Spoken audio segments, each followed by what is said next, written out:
Bangkay sang lalaki na sapuan sa sulod sang auto sa Talisay City. Posibilidad nga nalakang biktima, ginatutukan sang kapulisan. Si Eileen Pedreso, nakatutok. Pasado las 4 kahapon, nakapanimaho ang isa ka residente sa palibot sang sininga auto nga nahamtang sa kilid sang dalan sa barangay Efegenio, Lizares.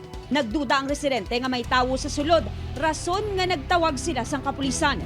Sang ginbuksan ang salakyan, nasapuan ang bangkay sang lalaki sa driver's seat. Sunod sa kapulisan, ginapalagiyahan sang isa ka residente ang auto. Ang salakyan is tinted abis. Then, ang salakyan abi, wala na nila may nagamit. Kaya duwa kabilog ila salakyan. And ang battery sang salakyan nga ini, ginagamit na nila sang pagbagyo-bagyo pa.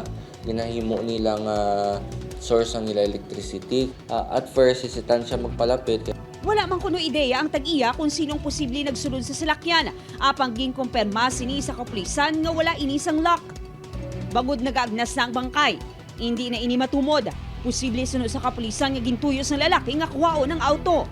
Kay ang isa na ka-question is kung nga paano siya nakasulod dito. Kung may makita man kita nga struggle sa mga bintana, di man natin ginapalayo ang posibilidad nga kuno tani nga kuwaon niya ang salakyan. Base hindi siya kabalo magbukas ang salakyan.